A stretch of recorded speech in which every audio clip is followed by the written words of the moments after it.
A direita venceu as eleições antecipadas em Portugal, mas não conseguiu a maioria no parlamento. E assim, o primeiro-ministro Luís Montenegro, da Aliança Democrática, segue sem apoio para governar. O grupo político dele ficou com 89 das 230 cadeiras, longe da maioria absoluta de 116. O Partido Socialista, de oposição, ficou em segundo lugar. E o da extrema-direita, o Chega, em terceiro, com 22,6% dos votos. O Montenegro diz que não vai se aliar ao Chega, mas também não tem garantia de apoio do Bloco Socialista. É mais um capítulo da instabilidade política em Portugal. Desde 2024, o país tem eleições frequentes e governos frágeis, enquanto a economia continua pressionada. A população imigrante quadruplicou desde 2017 e a extrema-direita aproveitou para ganhar espaço com um discurso contra a imigração, contra o sistema político e também os direitos LGBTQIAP+. Terça-feira, 20 de maio de 2025.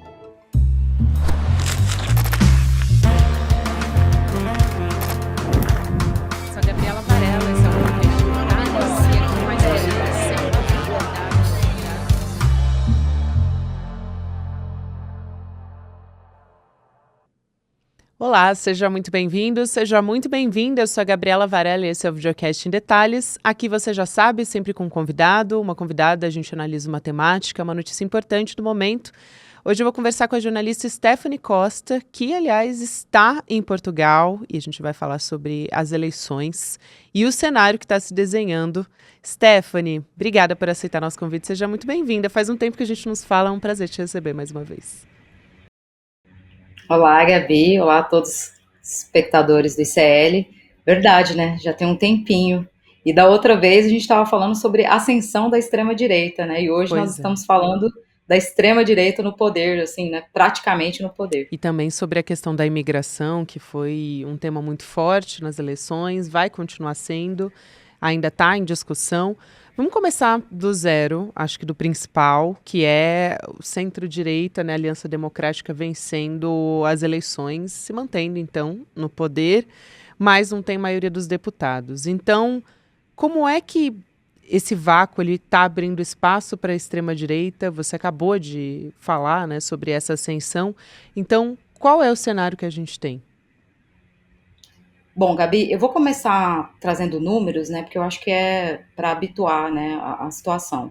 A gente teve a AD, né, se reelegendo praticamente, né, conquistando aí 89 cadeiras no parlamento, e um empate técnico praticamente entre o PS, né, o Partido Socialista, e o Chega, que é a legenda da extrema-direita.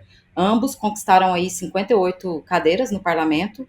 Esse número ainda não está fechado, porque tem ainda a contagem dos votos no estrangeiro, né, que podem render aí mais 4 deputados, e as pesquisas indicam, né, que é bem provável que esses 4 deputados possam, né, vir a ser do Chega também. Então existe ainda uma possibilidade do Chega realmente se tornar a segunda força política aqui em Portugal, e que vem de encontro com uma frase, né, que o próprio André Ventura, que é o líder do Chega, disse ontem, que ele acabou com um histórico de bipartidarismo aqui em Portugal, né? Porque a gente sempre teve aí essa disputa de força política entre o PSD, né, que é o partido do Luís Montenegro, também é o partido do presidente da República, o Marcelo Rebelo de Sousa, e o PS, né, o Partido Socialista, que agora estava aí com Pedro Nuno Santos, que pediu entregou o cargo ontem de secretário-geral do partido, depois dessa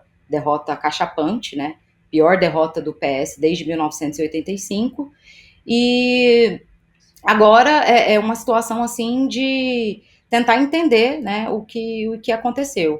E boa parte das análises que eu tenho visto, né, de especialistas, né, e de pessoas que cobrem o dia a dia da política em Portugal, na Assembleia da República, mais, tem muito a ver com o esvaziamento, né, desse espaço da própria esquerda, né? Se a gente pegar a atuação do Partido Socialista nos últimos 2 anos, né, desde lá do Antônio Costa até agora o Pedro Nuno Santos, a gente vê um afastamento do partido que deveria ser socialista, né, que deveria ser social-democrata, no mínimo, né, muito mais ali alinhado às políticas da direita, né.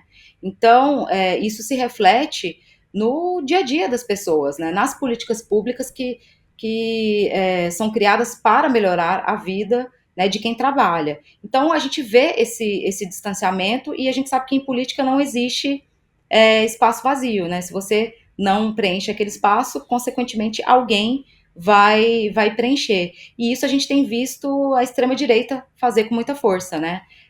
Através da entrega de soluções simples para problemas complexos, né? Enquanto a gente tem uma direita tradicional que insiste numa pauta mais conservadora, né?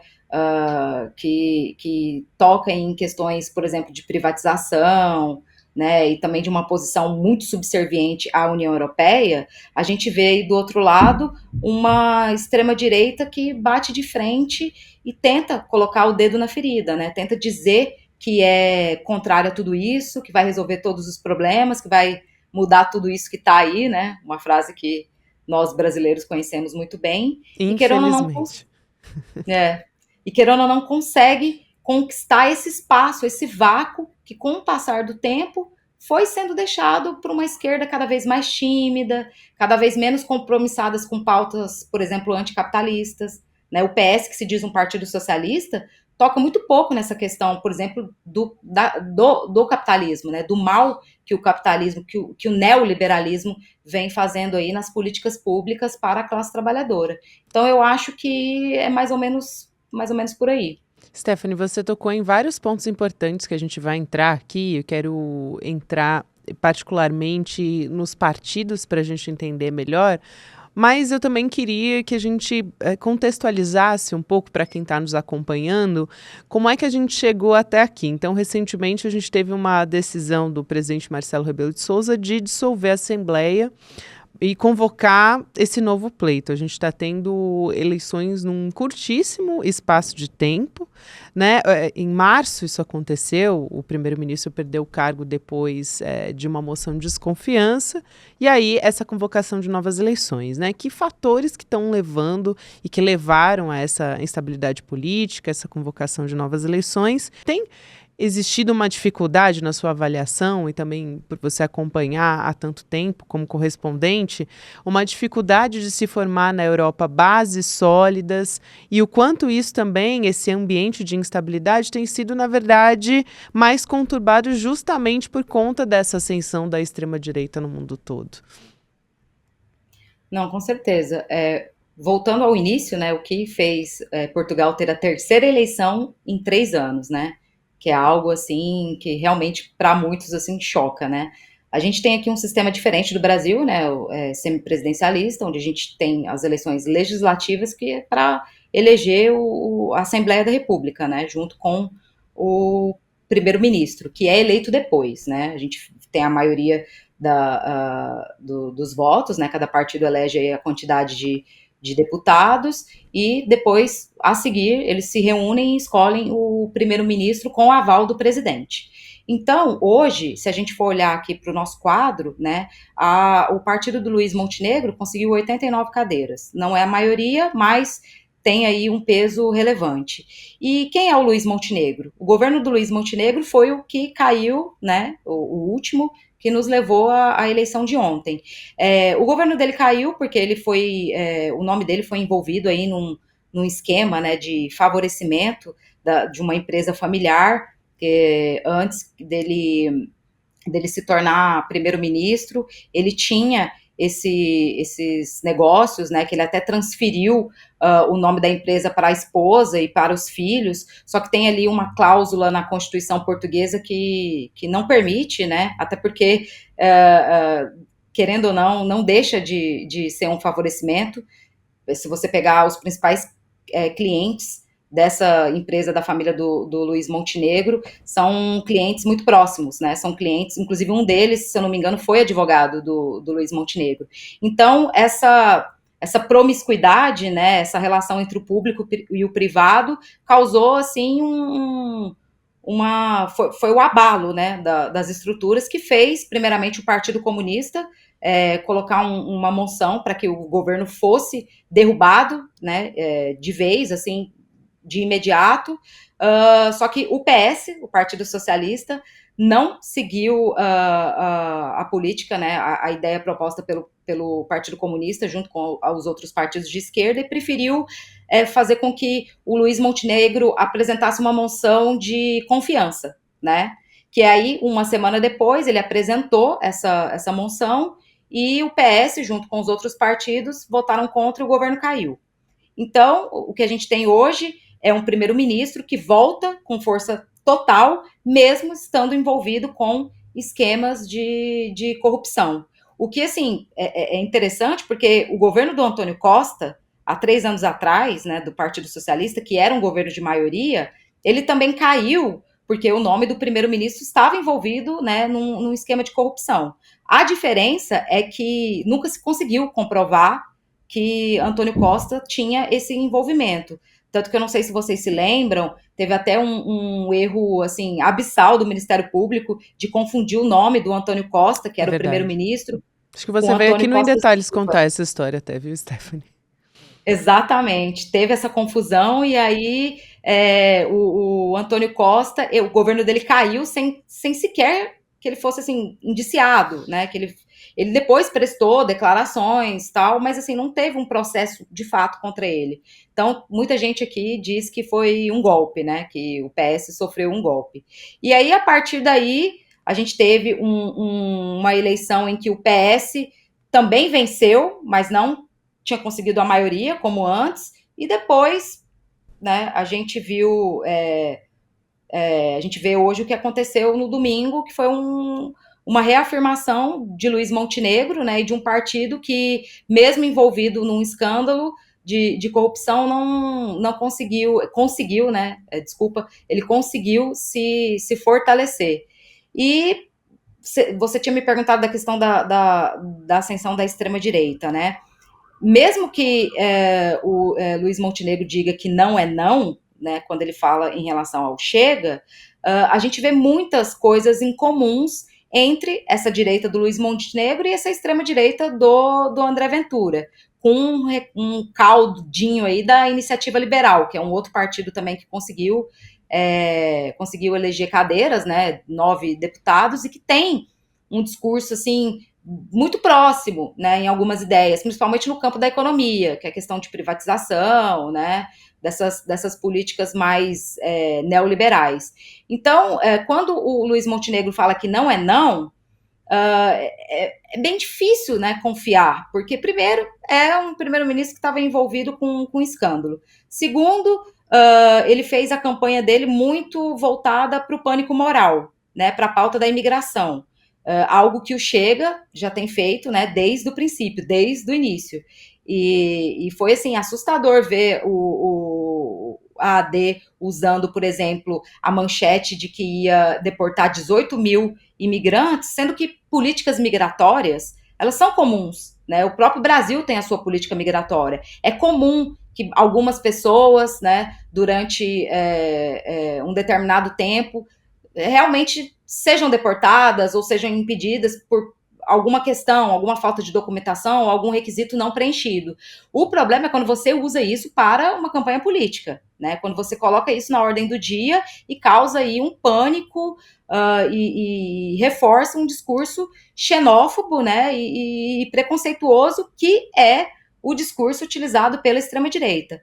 Por isso que quando a gente ouve o Luiz Montenegro dizer que não é não, que não vai fazer uma aliança com o Chega, a gente fica, né, apreensivo em relação a isso, porque ele pode até ali na frente das pessoas negar, né, que uma coisa é diferente da outra, mas na ação, né, na prática, a gente vê aí um discurso muito alinhado, e essa questão da imigração é a que mais pega, né, o imigrante como inimigo, e essa junção do imigrante com a questão da insegurança, né, que foi outra coisa que ele utilizou, de querer associar a imigração com a falta de segurança, sendo que todas as pesquisas e o próprio responsável pela Polícia Judiciária de Portugal já desmentiu isso, dizendo que não tem um fator, não interfere no outro, que isso não existe, que isso é uma mentira.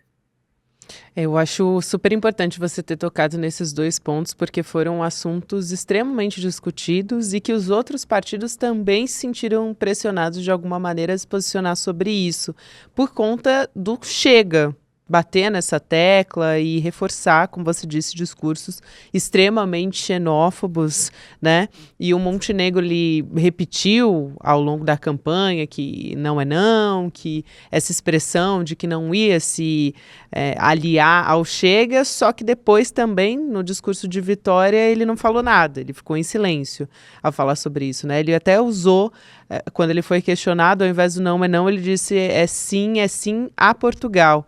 Então ele desviou ali, deu uma sabonetada, né, para responder sobre essa questão, Stephanie. E aí a gente entra em como fica a, a disposição ali dos partidos políticos no parlamento. Acho que vale a pena a gente falar sobre esse fortalecimento do Chega também na campanha eleitoral, conseguiu crescer muito e inserir muito essa questão da discussão das políticas de imigração, né? Como que elas já eram impactadas pelo Chega e podem ser ainda mais, né? De que maneira isso entra na prática, na legislação de Portugal, nas decisões de Portugal a respeito desse assunto. E como é que os outros partidos também se sentiram pressionados a falar sobre isso, né? Na sociedade, esse debate, ele foi monopolizado? As pessoas têm falado a respeito disso? Como é que tem sido, pelo que você observa, né, como repórter, o sentimento entre as pessoas? Não, essa foi uma das pautas mais debatidas, com certeza, e aí a gente precisa abrir um parêntese e colocar o Partido Socialista, o PS, que a crise que a gente vive hoje da imigração é uma herança do Partido Socialista. Porque, para dar aqui um cenário geral, Portugal hoje tem mais ou menos os últimos dados, que tem mais ou menos 1,5 milhão de imigrantes vivendo no país, né? Num país aí com menos de 11 milhões de habitantes, tem aí quase 15% da população. E o PS, ele, querendo ou não, fez uma política de abertura, né, para que os imigrantes pudessem vir para Portugal, trabalhar, construir sua vida e contribuir com o crescimento, né, do país, o que de fato tem acontecido. Se você olhar os números da Segurança Social, né, que seria equivalente à nossa Previdência, hoje a contribuição dos estrangeiros é gigantesca.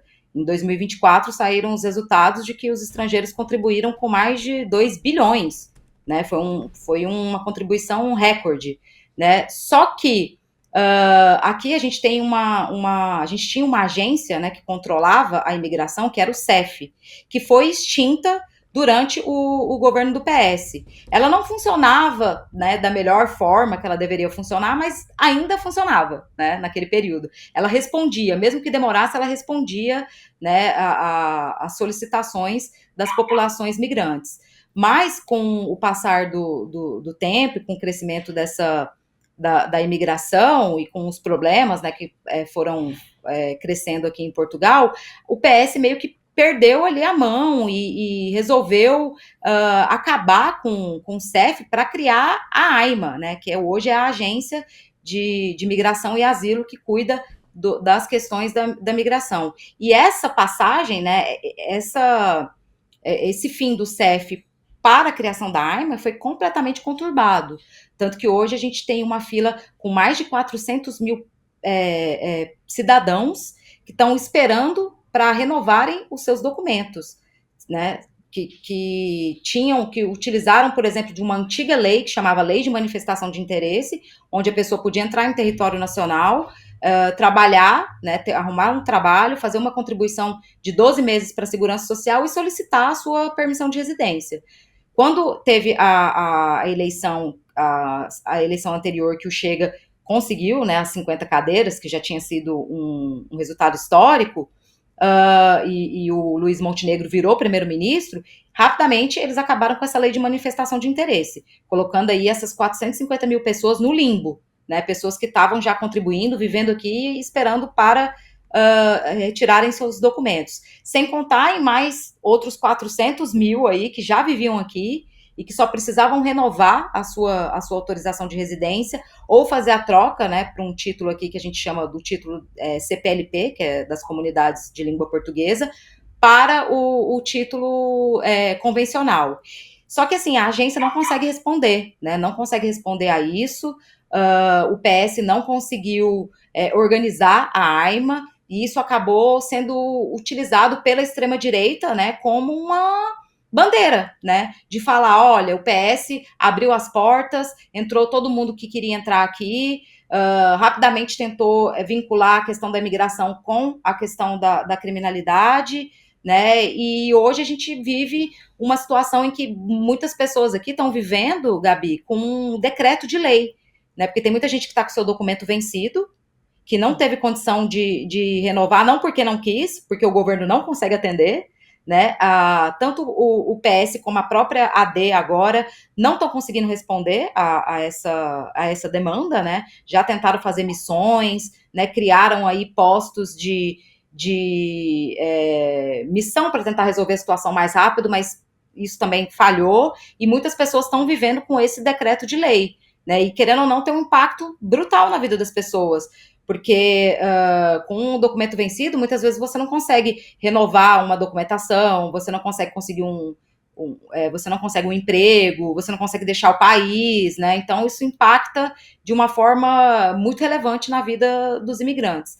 Então eu abri esse parênteses para mostrar que essa derrota do PS hoje, ela tem um porquê, né? O PS ele foi cada vez mais se distanciando das políticas públicas que deveriam melhorar a vida das pessoas, né? E foi cada vez mais se colando ali com a direita. E a extrema-direita viu isso, viu que podia capitalizar, né, em cima dessa falha, e hoje a gente tem, né, um governo de direita que, infelizmente, percebeu que pode jogar, né, com essa questão da imigração, e a gente tem um perigo hoje até constitucional, Gabi, porque hoje, com um parlamento com maioria de direita, existe a possibilidade, por exemplo, de se fazer uma alteração da lei de nacionalidade.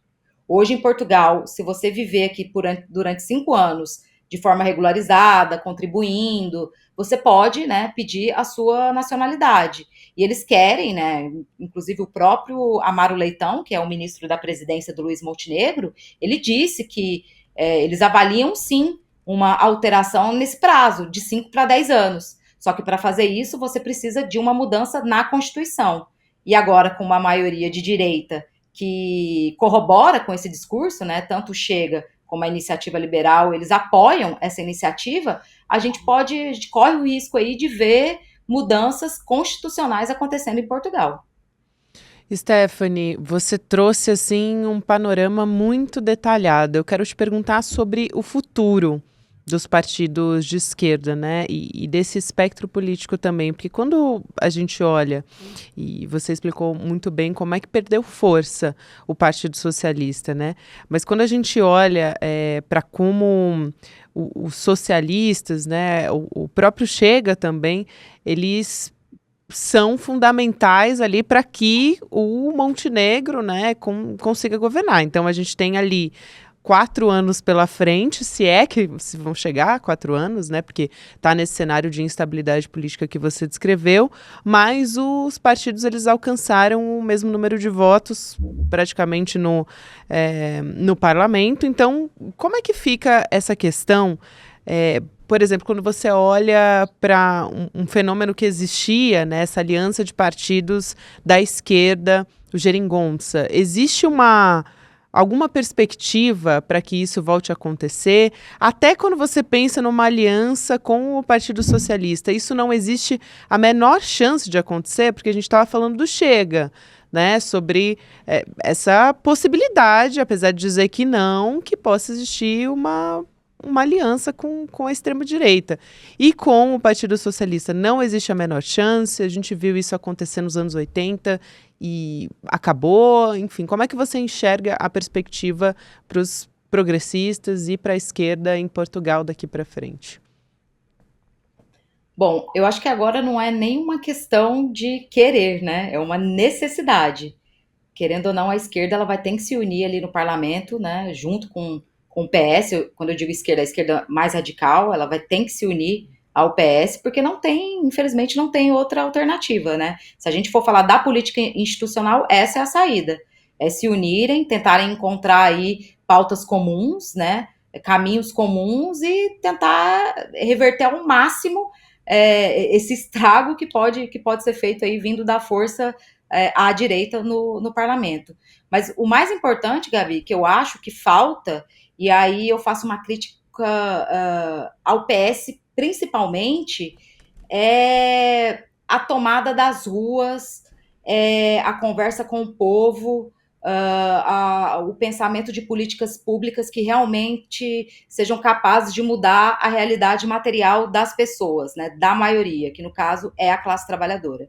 A gente vê aí, infelizmente, uma esquerda cada vez mais apática, né, se alinhando cada vez mais com políticas neoliberais, né, com políticas que não favorecem a vida de quem trabalha. Se a gente pegar hoje Portugal, a gente tem um dos piores salários, né, da União Europeia. Portugal está enfrentando aí uma recessão na economia, né, a gente tem a crise das guerras, né, um país como Portugal, que é totalmente dependente das decisões de Bruxelas, né, da União Europeia, então que automaticamente se alinha com esse discurso belicista, de que tem que se armar, né, que tem que ter aí essa corrida armamentista, mesmo que isso custe retiradas da saúde, da educação, né,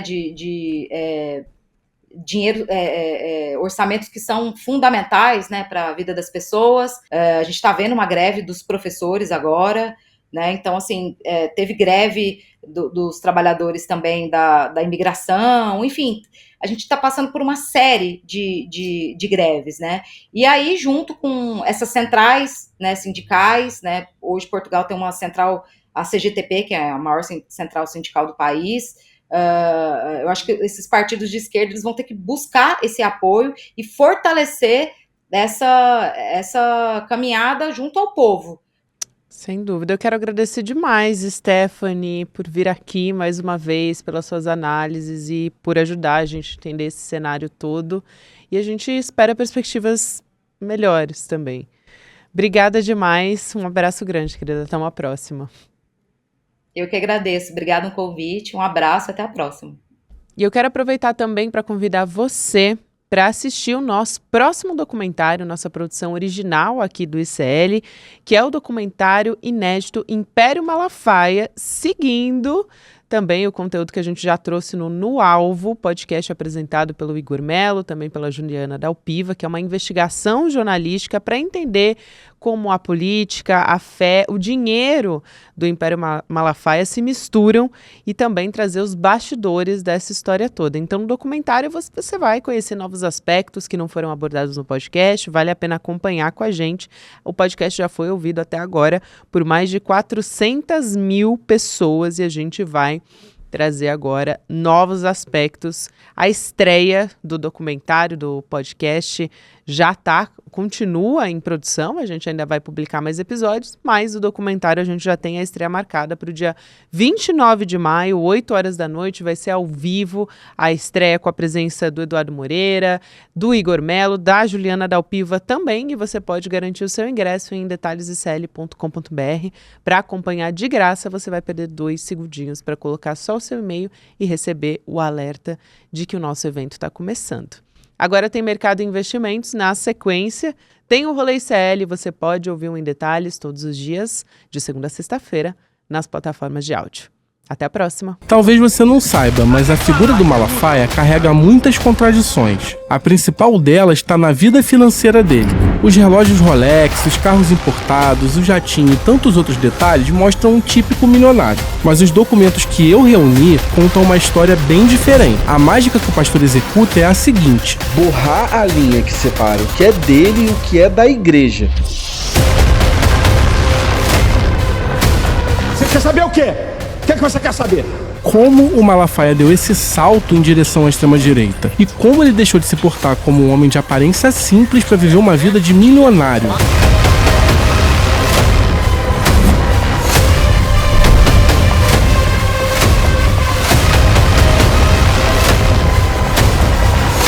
Posso cravar isso por causa de um outro documento que permanecia escondido até hoje, e eu vou revelar pra você com exclusividade. Não faz isso não, cara. Entender quem Silas Malafaia é de verdade. Vocês estão com informação aí que eu tô até admirado. E aí, Chico, vamos me incorporar, amigo? Velho, agora. Rapaz, que estampa é essa, rapaz? Gostou? Pô, Comprei na loja de CL. pô, tá agorinha. Vista a coragem. Leve a luta com você. Camisetas da comunidade mais corajosa do Brasil. Acesse souicl.com.br e garanta já a sua.